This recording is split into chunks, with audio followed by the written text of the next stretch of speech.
Move the sign.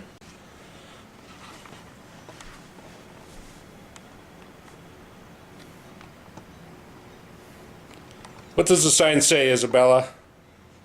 Pappy Story date 10/11/13. 2014. 2014. Okay, thank you. And you made that sign? Yes. Thank you. Okay, kids. Now, what is this today? Pappy's going to tell I'm going to tell all my stories, right? Yes. Yeah. Okay, Jake, what is your favorite story? A fishing secret story. Gotta speak up. What is A it? fishing secret story. Fishing Secret from my grandfather. Isabella, what is your favorite story? When your dad had a new toy, like his own private bathroom and No, that wasn't my dad. That was my friend's dad. their friend's dad and he had your own private bathroom and paint got on his butt. On his bottom. Isabella, Sphia, what's your favorite story? When he got paint on his butt. On his what? On his butt. On his bottom. Okay. You can have a seat, Jake. Okay. This is Pappy Story Day. I'm always telling my stories to you kids, and you like my stories, so now I'm going to tape them all so you can watch them whenever you want, okay? Okay. What's your favorite story, Jake? A fishing secret story. Okay, this is a story about when I was little. I was about Jake's age, and I went fishing with my cousins and my grandfather. Grandpa had shown, and about 5 or 6 of my cousins in a little boat, and all my cousins and my grandpa, everyone was catching fish except me. Well, I was very unhappy about it, and my grandpa said, "Come here, cast your fishing pole out into the lake." And I did. And he said, "Now, I'm going to tell you," and then he told a secret to my cousin Pat Schoen. Then he told a secret to me, how to catch fish. He went like this, and he thought he was covering my eyes. He said, "Teddy, you have to say a Hail Mary. And when you say a Hail Mary, a fish will come onto your boat, on your line." Oh, Mary. So while he was telling me this, he thought he was covering my eyes, but I could see out the corner between his fingers that my cousin Pat Schoen was pulling my line in real quietly. When he got it all the way in, Pat took one of his own fish. Grandpa told him to put one of his own fish on my hook and then put it back in the lake. So he said, "Okay, Teddy, say your Hail Mary." I said my Hail Mary, and he said, "You got a fish, reel it in, reel it in." And I reeled it in, and sure enough, there was a fish on my line. And I never did tell my grandpa that I knew that I had seen Pat Schoen, my cousin, put it on the line. Why? Well, because he thought he did do a nice thing for me, Yeah. and I didn't want to spoil it for him. Okay, and what's your favorite story, Sphia? When The toilet? Yeah. Okay, that wasn't me. That was my friend Frank Barone. He's a doctor now. Frank had about 4 brothers, John, Philip, Andrew, and Mike. And one day they decided to play Navy Wars in their dad's toilet. So they made some paper boats and floated them in their dad's toilet. And one of the brothers said, "This isn't any fun. We need to explode the boats." So Frank did something he wasn't supposed to do, and he got matches.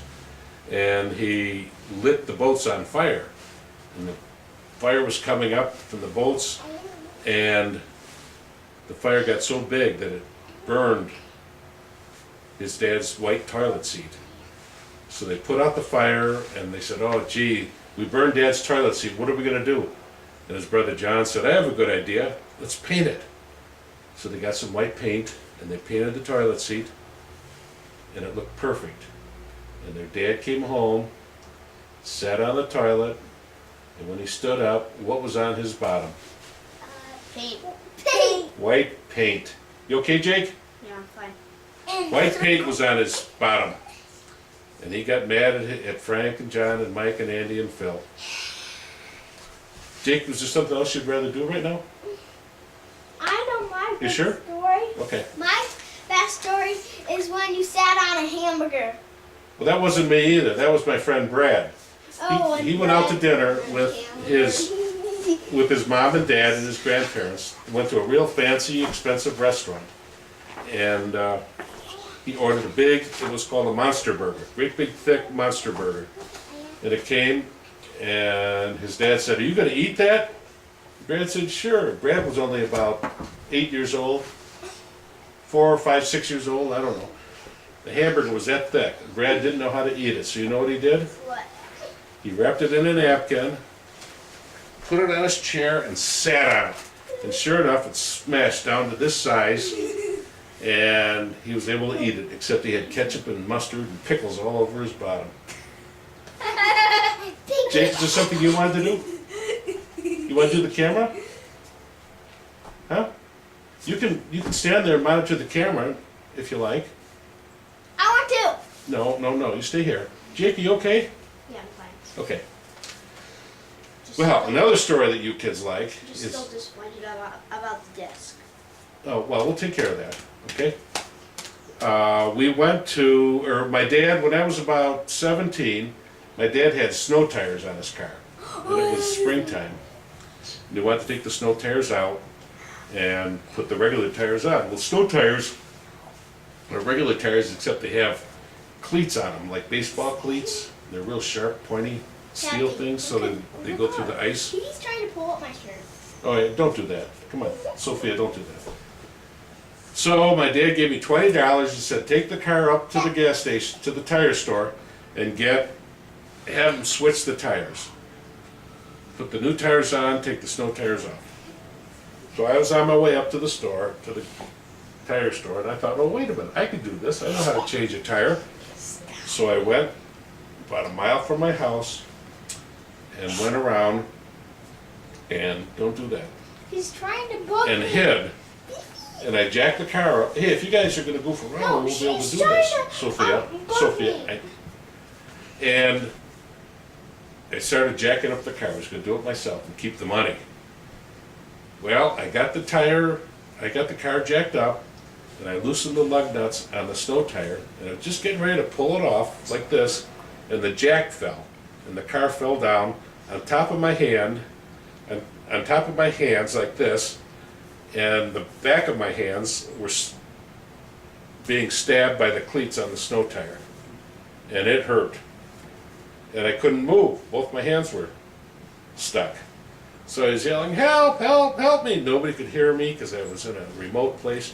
Finally, a guy drove by, and I was waving my foot and yelling, and he pulled over, saw what had happened, jacked the car up.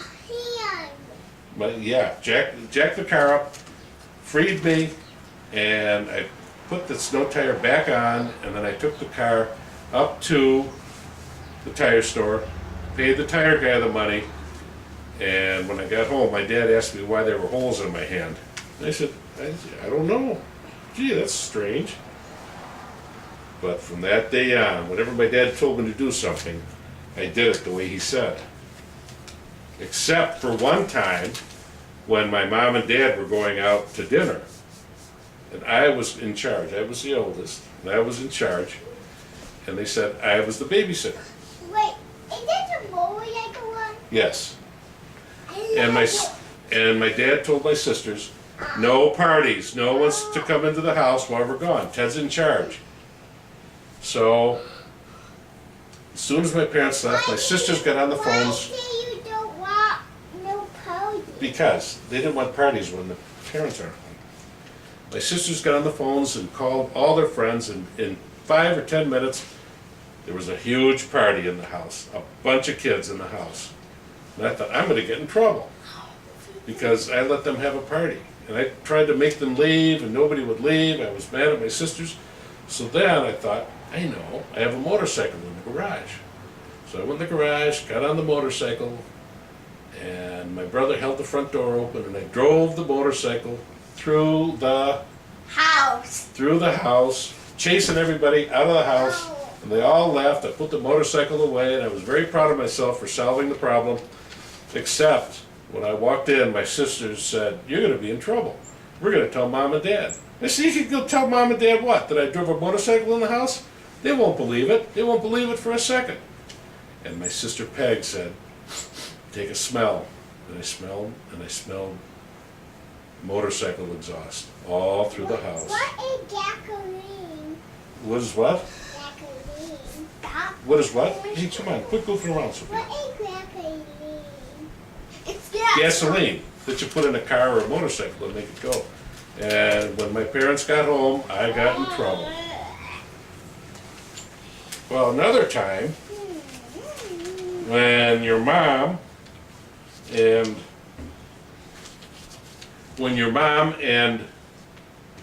Uncle Jeff were younger, your mom was about 12 and she was babysitting. And Uncle Jeff was there, and Uncle Jeff always liked to go in your mom's room. And your mom used to get mad if Uncle Jeff went in her room. So one day when your mom was babysitting, Uncle Jeff said, "Hey Jenny, I'm going to go in your room right now." And she said, "You better not. I'll come in and throw you out." He said, "You can't move. You can't get off the couch." And your mom said, "Why?" "Well, we had a motion detector alarm in the room where your mom was." Why couldn't she get up? Well, because if she moved too much to get off the couch, the motion detector would detect the motion, and Wait, what she was would that? What No. was set off the alarm siren. man. That's okay, we'll take care of it later. What was that? We'll take care of it later. And so she just laid on the couch like this. "Jeff, turn the alarm off! Turn the alarm off! Turn the alarm off!" And Jeff said, "No, I'm going to go in your room and you can't chase me." "Jeff, turn off the alarm! Turn off the alarm!" And he made her stay there the whole time till Nadia and I got home. Like that. "Turn off the alarm!" Okay? Another time, I'll tell you another Grandpa Schoen story. Grandpa Schoen came to our house when we lived in our old house on Scotland. And Grandpa Schoen said, "Teddy, they tell me you're pretty smart in math." And I said, "Well, yeah, I'm pretty good." "How high can you count?" I said, "I don't know, pretty high." "Can you count this?" And he pulled out of his pocket a big wad of money, big roll of money. "Can you count that?"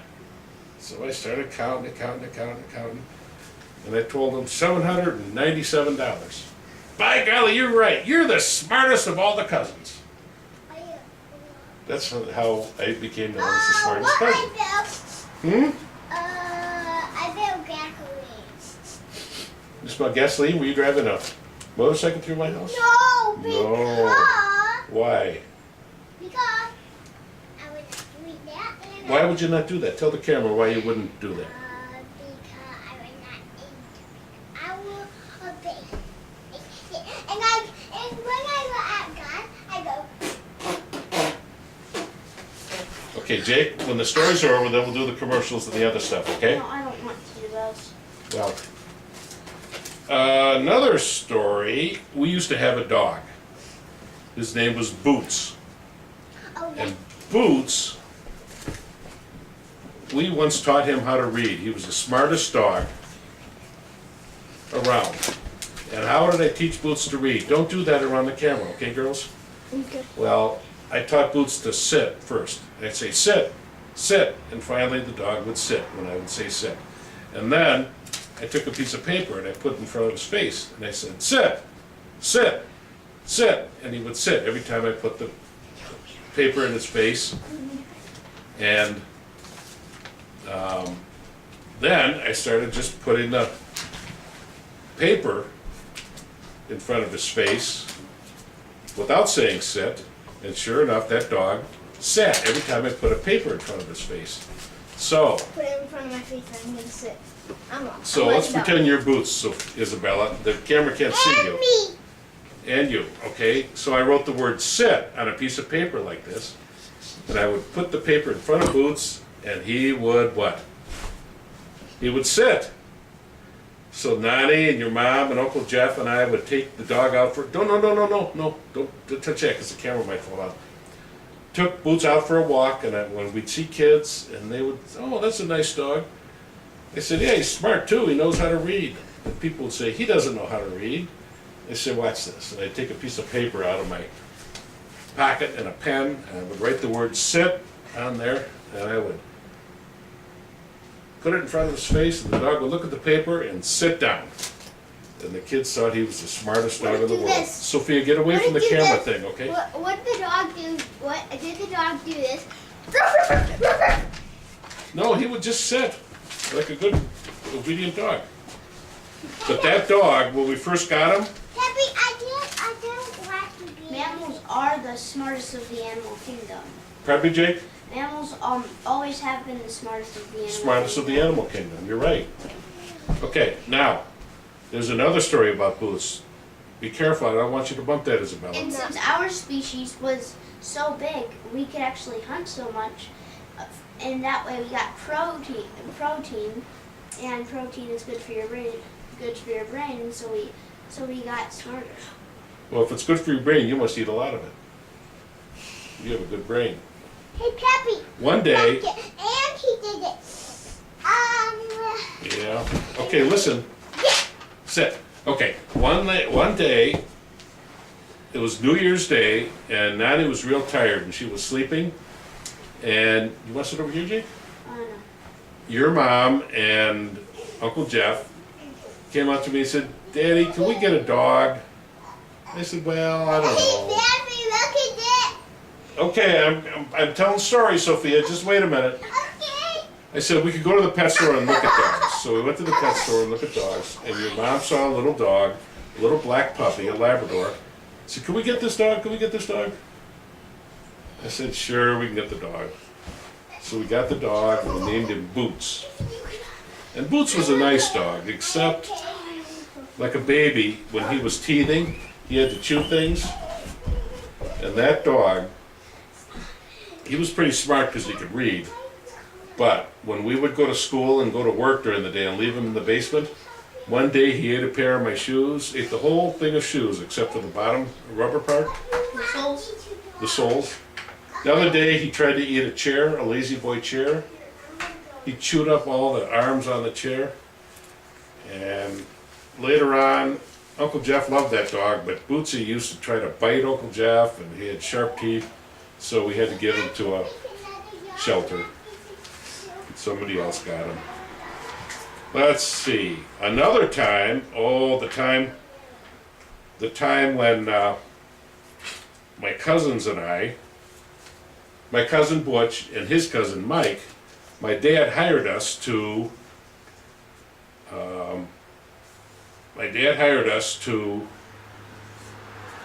clean out the attic and the garage.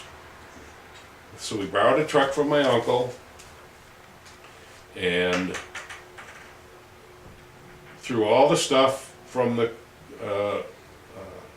attic that he didn't want, mattresses and old clothes, threw them in the truck. Then we cleared out stuff in the garage, paint cans and varnish and gasoline cans, and we were going to take it to the dump. So Butch and Mike and I got in the truck, and we were driving down the road, and Mike, Butch's cousin Mike, was smoking a cigarette, and he threw the cigarette out the window, which you're not supposed to do.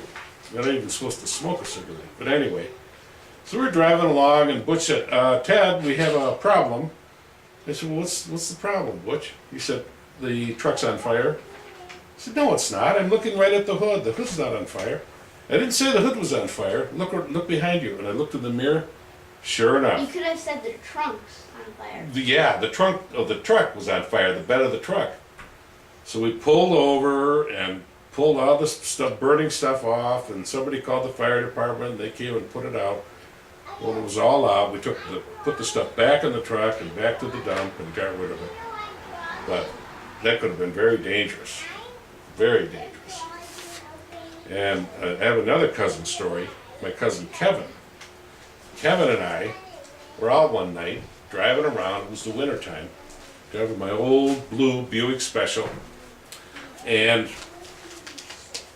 we were driving on Woodley Road, and I put on the brakes to turn, and the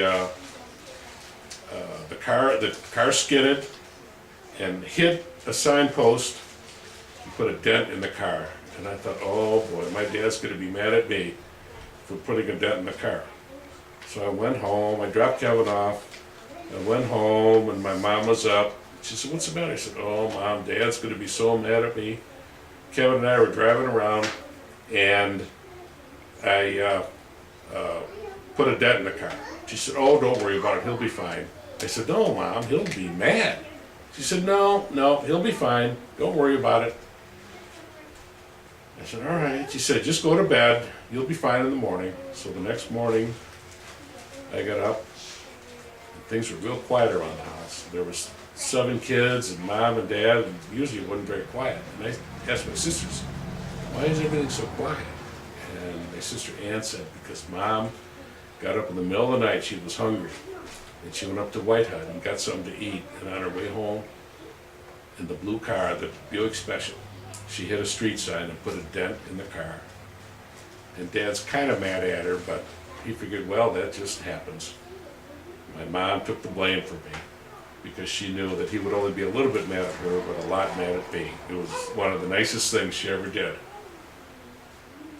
And, let's see, the best story you kids like. Hey, girls, What? you want to hear the story about my dog at school? No, we're listening also.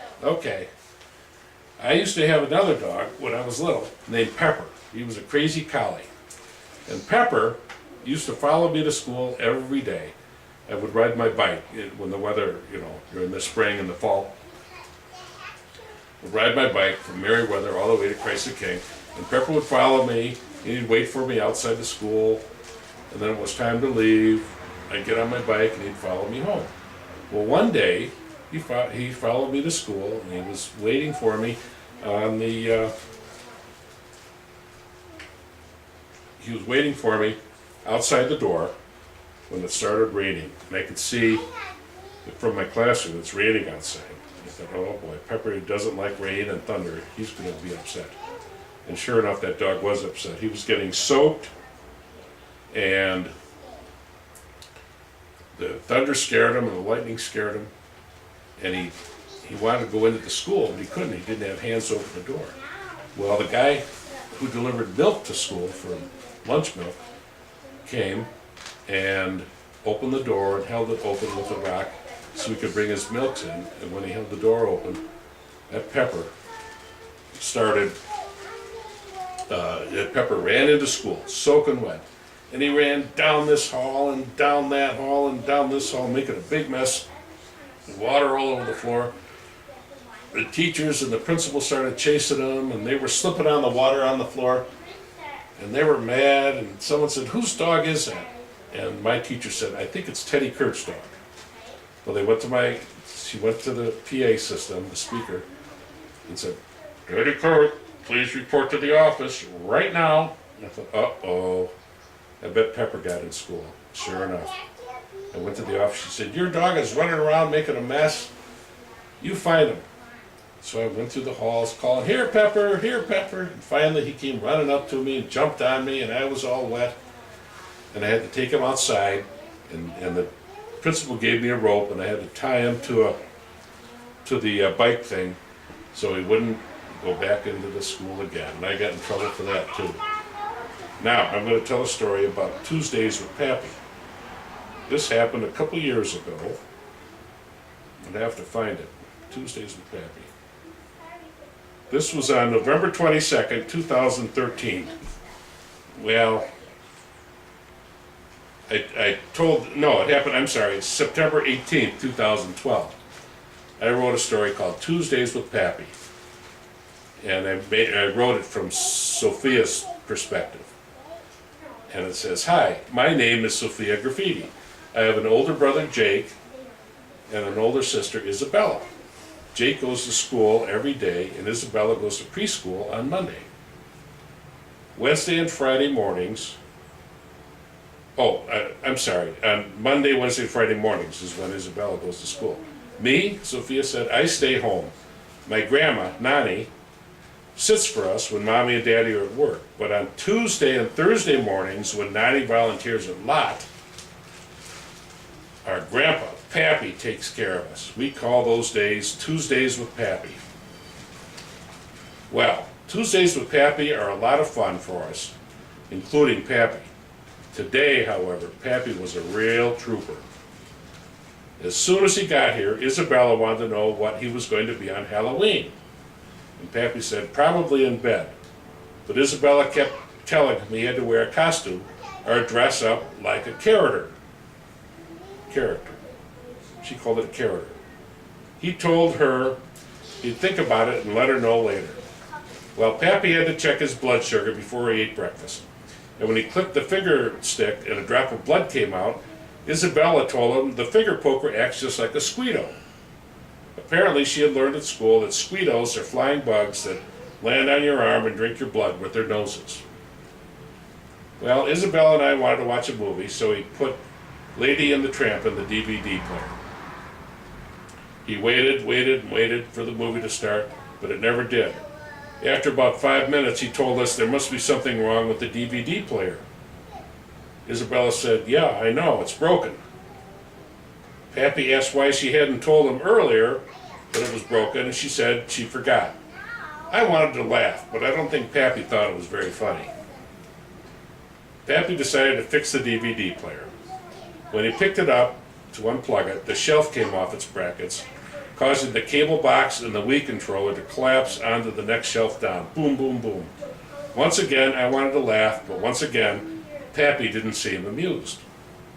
He finally fixed the DVD player, fixed the shelf, and put the DVD player, the cable box, and the Wii controller back where they belong.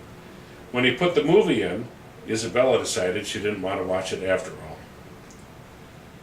She wanted a snack instead, so we all went into the kitchen while Pappy mumbled something I couldn't understand. Both of us wanted a bowl of Cinnamon Toast Crunch cereal for our snack. When he pulled the box off the shelf in the cereal cupboard, he accidentally knocked over a big bag of Cheerios that had been left open. As the whole bag spilled onto the microwave, the stovetop, and the floor, it looked like a waterfall. It was funny to watch, but again, Pappy wasn't laughing, even though it was very funny. He couldn't find the broom to sweep it up, so he decided to use my daddy's shop vac. When he picked up the shop vac to bring it in from the garage, the cord, which hadn't been rolled up and put away properly, got caught on a stack of boxes. Pappy yanked it, pulled hard, and all the boxes fell down. Pappy sure does a lot of funny stuff for us to watch. Back in the kitchen, he used the shop vacs to clean up the Cheerios mess. I had watched him turn it on, so I knew how to use it. When he wasn't looking, I turned it on and vacuumed up my sock, right off my foot. Pappy heard me say, uh-oh, so he turned it off and asked me what had happened. When he heard me say, sock sweeper, and looked at my one bare foot, he immediately figured out what was going on. He took the shop vac cover off and found not only my sock, but 3 Legos and 11 cents. After our snack, Pappy started to read a book with me, but he fell asleep. So I screamed, boo, into his ear to wake him up. It worked, so he read some more. After he read what seemed to be like a dozen books, he asked what we wanted for lunch. Isabella told him cookie cutter grilled cheese sandwiches. Pappy went out to make them, but we had only shredded cheese. Note to Mommy, we have too much shredded cheese. Please pick up some sliced cheese at the cheese store. Did you ever try to use a cookie cutter with 2 slices of oat grain bread and shredded cheese? It can't be done. Not even Pappy can do it. So he had what Isabella calls regulator grilled cheese. Well, while we were eating, Pappy went outside to throw some bread scraps out to the birds. When he came back in, Isabella was gone from the counter. He called out, asking where she was. I'm going to throw up, she said. So he yelled back, try to throw up in the toilet and not on the floor. Isabella said, why I can't throw up on the floor? Pappy yelled, because Nani won't be back for about 20 minutes, and I don't want vomit left on the floor for that long. And Isabella said, why you don't want vomit on the floor that long? And Pappy said, because it will stink, and besides, Nani already will have to change Sophia's poopy diaper when she gets back, and she might get mad if she has to clean up old vomit plus change a poopy diaper. Pappy must have been starting to feel better because he was laughing about this. Pappy put on the Anna music CD, the Annie CD for us to listen to while he cleaned the lunch mess in the kitchen. When the song Little Girls came on, right away I decided the perfect Halloween costume for Pappy. I wanted to tell him, but I can't pronounce Miss Hannigan. And we love you, Pappy. See you the day after tomorrow. So those are the stories for the day. And as I think of more stories, I'll add them to this tape, and we'll have a great video of Pappy stories.